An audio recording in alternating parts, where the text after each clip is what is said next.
Once again, welcome back to KCS Classes.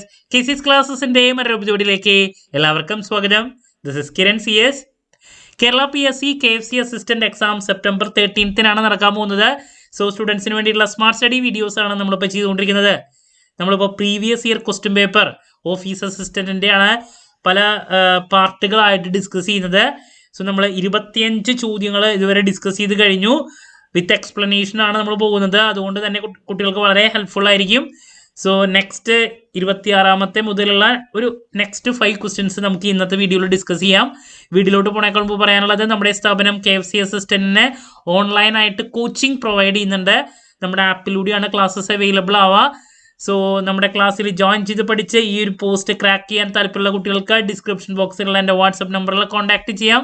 അതുമാത്രമല്ല, join ചെയ്യുന്ന ആദ്യത്തെ 100 സ്റ്റുഡൻസിന് നമ്മൾ ഓഫർ പ്രൈസിലാണ് കോഴ്സ് പ്രൊവൈഡ് ചെയ്യുന്നത്. 2500 രൂപ മാത്രമാണ് വരുന്നത്.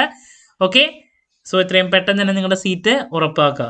അപ്പോൾ നമുക്ക് എന്തെങ്കിലും സ്റ്റാർട്ട് ചെയ്യാം. ക്വസ്റ്റ്യൻ നമ്പർ 26-ലോട്ടാണ് നമുക്ക് നെക്സ്റ്റ് പോകണ്ടേ.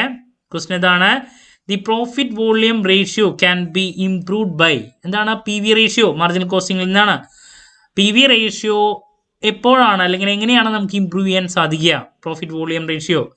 Number 1, increasing variable cost per unit. Number 2, decreasing selling price per unit. Then number 3, increasing selling price per unit. Then number 4, none of this. ഇതാണ് ക്വസ്റ്റ്യൻ. PV ratio. PV റേഷ്യോയുടെ equation എന്താ? PV റേഷ്യോയുടെ contribution divided by sales into 100 അല്ലേ? അപ്പോൾ ഇവിടെ നമുക്ക് 3 ഓപ്ഷനും check ചെയ്യാം. ആദ്യം പറഞ്ഞിരിക്കുന്നത് വാരിയബിൾ കോസ്റ്റ് പെർ യൂണിറ്റ് കൂടുകയാണെങ്കിൽ PV റേഷ്യോ കൂടുമെന്നുള്ളതാണ്. അപ്പോൾ വാരിയബിൾ കോസ്റ്റ് കൂടിയിട്ടുണ്ടെങ്കിൽ എന്തുണ്ടാവുക? PV റേഷ്യോ നേരെ ഓപ്പോസിറ്റ് ആവുക ചെയ്യുക, കുറയുക ചെയ്യുക. പ്രോഫിറ്റ് വോളിയം റേഷ്യോ ആണ് ഉദ്ദേശിക്കുന്നത്. അപ്പോൾ variable cost per unit cost കൂടിക്കഴിഞ്ഞിട്ടുണ്ടെങ്കിൽ എന്തുണ്ടാവുക? അത്രത്തോളം നമ്മുടെ ഈ പറയുന്ന കോൺട്രിബ്യൂഷൻ അല്ലെങ്കിൽ പ്രോഫിറ്റ് കുറയും. സോ PV റേഷ്യോ കുറയാണ് ചെയ്യുക. സോ ആദ്യത്തെ അല്ല. രണ്ടാമത് decreasing selling price per unit. അപ്പോൾ എന്തുണ്ടാവുക? സെല്ലിംഗ് പ്രൈസ് പെർ യൂണിറ്റ് കുറഞ്ഞിട്ടുണ്ടെങ്കിൽ ഓട്ടോമാറ്റിക്കലി പ്രോഫിറ്റ് അല്ലെങ്കിൽ കോൺട്രിബ്യൂഷൻ അവിടെ കുറയും.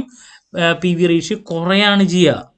Then number 3, increasing selling price per unit. അപ്പോൾ സെല്ലിംഗ് പ്രൈസ് പെർ യൂണിറ്റ് കൂടുമ്പോഴാണ് അവിടെ PV റേഷ്യോ കൂടുക അല്ലേ? സെയിൽസ് കൂടി വരുമ്പോഴാണ് നമുക്ക് പ്രോഫിറ്റിന് എത്രത്തോളം അല്ലേ, PV റേഷ്യോക്ക് എത്രത്തോളം ഇമ്പ്രൂവ്മെന്റ് ഉണ്ടാവുക.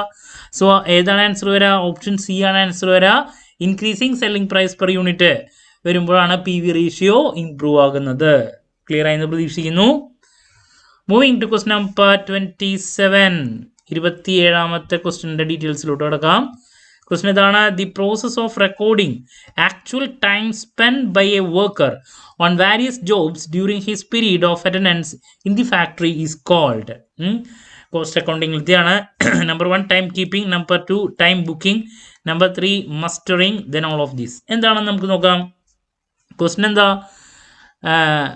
ഒരു വർക്കർ ജോബിൽ സ്പെൻഡ് ചെയ്തിട്ടുള്ള ആക്ച്വൽ ടൈം റെക്കോർഡ് ചെയ്യുന്നതിനെ പറയുന്ന പേരെന്താണ്? ആ പ്രോസസ്സിന് റെക്കോർഡിംഗ് ഓഫ് ആക്ച്വൽ ടൈം. അപ്പോൾ ആദ്യം ടൈം കീപ്പിംഗ് പറഞ്ഞിട്ടുണ്ട്. എന്താണ് ടൈം കീപ്പിംഗ്? ടൈം കീപ്പിംഗ് എന്ന് പറഞ്ഞാൽ ഒരു വർക്കർ എൻറ്റർ ചെയ്ത അറ്റൻഡൻസ് മാർക്ക് ചെയ്യുന്ന പരിപാടിയാണ്. എൻട്രി ചെയ്യുന്നു, അതുപോലെ തന്നെ തിരിച്ചു പോകുന്നു. ഈ ഒരു കാര്യം റെക്കോർഡ് ചെയ്യുന്ന പരിപാടിനെയാണ് നമുക്ക് ടൈം കീപ്പിംഗ് എന്ന് പറയാം. സോ ഇതല്ല. രണ്ടാമത് ടൈം ബുക്കിംഗ്. ടൈം ബുക്കിംഗ് ആണ് ആക്ച്വലി ആൻസർ. ടൈം ബുക്കിംഗ് എന്ന് പറഞ്ഞാൽ actual time spend by a worker on various jobs. അതിനാണ് ടൈം ബുക്കിംഗ് എന്ന് പറയാം. സോ ഇതാണ് ആൻസർ വരിക. പിന്നെ വരുന്നത് മസ്റ്ററിംഗ് ആണ്. Mustering is actually equal to time keeping. Time കീപ്പിങ്ങിന് അതേ സെയിം ഒരു പരിപാടി തന്നെയാണ് മസ്റ്ററിംഗിൽ നടക്കുന്നത്. സോ ഓപ്ഷൻ ബി ആണ് കേട്ടോ ആൻസർ വരിക.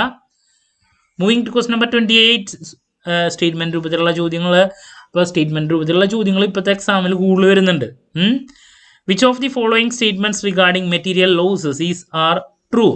Actually, കൺസെപ്ച്വൽ ക്ലാരിറ്റി ഉള്ള ഒരു കുട്ടിക്ക് മാത്രമേ സ്റ്റേറ്റ്മെന്റ് രൂപത്തിലുള്ള ചോദ്യങ്ങളെ ആൻസർ ചെയ്യാൻ സാധിക്കുള്ളൂ. Number 1, spoilages are units failed to reach required standard of quality and not rectified by some additional cost. ആദ്യത്തെ statement. Number 2, material scraps have small recovery value even without further processing. Number 3, defectives are imperfect products and can be rectified with additional cost. ഇങ്ങനെ 3 statement തന്നിട്ടുണ്ട്. So ഇതിൽ 4 ഓപ്ഷനിൽ ഏതാണ് ശരി എന്നുള്ളതാണ് നമ്മൾ കൊടുക്കണേ. അപ്പോൾ നമുക്ക് ഓരോ സ്റ്റേറ്റ്മെന്റ് നോക്കാം, ശരിയാണോ തെറ്റാണോ എന്നുള്ളതാണ് നമുക്ക് ചെക്ക് ചെയ്യേണ്ടത്. ആദ്യം സ്പോയിലേജസ് ആർ യൂണിറ്റ്. എന്താണ് spoilages? Fail to reach required standard of quality. Product produce ചെയ്യുമ്പോൾ സ്പോയിലേജസ് എന്ന് പറഞ്ഞാൽ എന്താ? അപ് ടു ക്വാളിറ്റിയിൽ വരാണ്ട് ഫെയിലിയർ ആയിട്ട് പോകുന്നതിനെയാണ് നമുക്ക് സ്പോയിലേജ് എന്ന് പറയാം, അല്ലേ? And not required rectified by applying. കൂടുതൽ പൈസ ഇറക്കിയിട്ട് ഇനി അതിനെ നന്നാക്കാൻ നമുക്ക് സാധിക്കില്ല, അതിനെയാണ് സ്പോയിലേജ് എന്ന് പറയാം. കറക്റ്റാണ് സ്റ്റേറ്റ്മെന്റ്. അപ്പോൾ ആദ്യത്തെ സ്റ്റേറ്റ്മെന്റ് കറക്റ്റാണ്. ഇനി next, material scraps have small recovery value even without further processing. പഠിച്ചിട്ടുള്ളതല്ലേ നിങ്ങൾ? സ്ക്രാപ്പ് എന്ന് പറയുമ്പോൾ എന്താ? ഒരു അസറ്റിന്റെ യൂസ് ചെയ്ത് ഏറ്റവും അവസാനം അതിന്റെ വാല്യൂ ഒക്കെ കുറഞ്ഞ് ഇനി അത് യൂസ് ചെയ്യാൻ സാധിക്കാത്തൊരവസ്ഥയിലേക്ക് എത്തുമ്പോഴാണ് അതിന് നമ്മൾ സ്ക്രാപ്പ് എന്ന് പറയാം. അത് തുരുമ്പിന് വിൽക്കാൻ എന്തെങ്കിലും ചെറിയൊരു എമൗണ്ട് കിട്ടും, സ്മോൾ വാല്യൂ ആണ് കിട്ടുക, അതല്ല ഇവിടെ പറഞ്ഞിരിക്കുന്നത് സ്ക്രാപ്പ്. സോ അതും കറക്റ്റാണ്.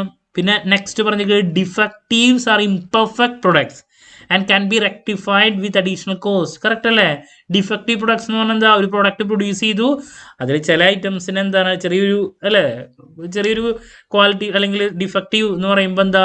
അത് നമുക്ക് കറക്റ്റാക്കി മാറ്റാൻ സാധിക്കും കുറച്ച് പൈസ ഇറക്കി കഴിഞ്ഞാൽ, അതിനാണ് ഡിഫക്റ്റീവ്സ് എന്ന് പറയാം. നമ്മൾ പലപ്പോഴും അങ്ങനെയുള്ള ഐറ്റംസിന് ചില വില കുറച്ച് ആൾക്കാർ വിൽക്കണുണ്ടല്ലേ സാധനം കടയിൽ. അപ്പോൾ ഈ 3 സ്റ്റേറ്റ്മെന്റും കറക്റ്റാ. അപ്പോൾ all statements are true. Option D ആണ് ആൻസർ കേട്ടോ. അപ്പം ഇങ്ങനെ വായിച്ച് മനസ്സിലാക്കണം. Question number 29, if total sales amounts ₹2 lakh, sales 2 lakh, PV ratio 30%, then total variable cost എന്താണെന്നുള്ളതാണ് ക്വസ്റ്റ്യൻ. വാരിയബിൾ കോസ്റ്റ് കണ്ടുപിടിക്കണേ എന്താ ഇക്വേഷൻ വരാ? Variable cost is equal to sales minus contribution, അല്ലേ? അതെങ്ങനെയാണ് നമ്മൾ എടുക്കുന്നത്? Contribution is equal to contribution is equal to sales minus variable Costa. Contribution is equal to sales minus variable cost. അപ്പോൾ variable cost is equal to sales minus contribution, അല്ലേ?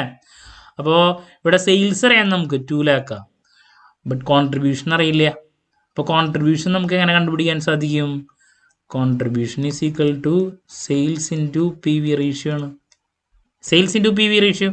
അപ്പോൾ sales 2 lakh ആണ്. അപ്പോൾ 2 lakhs into PV ratio 30%. So 2 lakhന്റെ 30% എന്ന് പറയുമ്പോൾ എത്ര വരാ? 60,000 വരും. ഓക്കെ. അപ്പോൾ സെയിൽസ് 2 lakh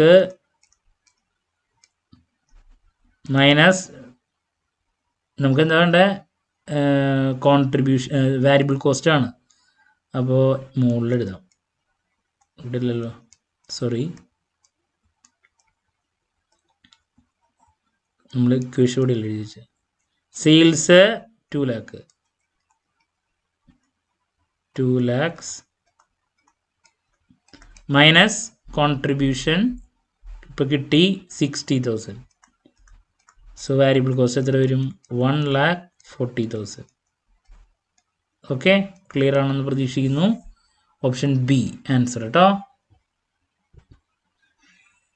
ആൻഡ് ലാസ്റ്റ് നമുക്ക് ഒരു ക്വസ്റ്റ്യനിലോട്ട് കൂടി ഇന്ന് കിടക്കാം. Which of the following statements are correct? Again statement രൂപത്തിലുള്ള ക്വസ്റ്റ്യൻ. അപ്പോൾ ഈ 3 സ്റ്റേറ്റ്മെന്റിൽ ഏതാണ് കറക്റ്റ് എന്നുള്ളതാണ് നമ്മൾ നോക്കണ്ടേ. Cost reduction focuses on reducing cost per unit cost of goods and services. Cost reduction focus ചെയ്യുന്നത് കോസ്റ്റ് പെർ യൂണിറ്റ് കുറയ്ക്കാൻ വേണ്ടിയിട്ടാണ് എന്നുള്ളതാണ് ആദ്യത്തെ statement. Cost reduction tries to achieve temporary reduction in cost. Cost reduction is to be achieved without sacrificing quality. 3 statement പറഞ്ഞിട്ടുണ്ട്. നമുക്ക് നോക്കാം. ആദ്യം പറഞ്ഞിരിക്കുന്നത് എന്താ? Cost reduction focus on reducing per unit cost. വളരെ കറക്റ്റാണ്. കോസ്റ്റ് റിഡക്ഷൻ്റെ എയിം എന്ന് പറയുന്നത് കോസ്റ്റ് കുറയ്ക്കലാണ്, പെർമനൻ്റ് ആയിട്ട് കുറയ്ക്കലാണ്. അപ്പോൾ ആദ്യത്തെ കറക്റ്റാണ്. രണ്ടാമത് പറഞ്ഞിരിക്കുന്നത് എന്താ? ടെമ്പററി റിഡക്ഷൻ ഇൻ കോസ്റ്റ് എന്നാണ് കോസ്റ്റ് റിഡക്ഷൻ അച്ചീവ് ചെയ്യണമെന്ന്. അത് കറക്റ്റ് അല്ല. പെർമനൻ്റ് ആയിട്ട് കോസ്റ്റ് കുറയ്ക്കലാണ് കോസ്റ്റ് റിഡക്ഷൻ്റെ എയിം എന്ന് പറയുന്നത്. അപ്പോൾ രണ്ടാമത്തെ തെറ്റാ.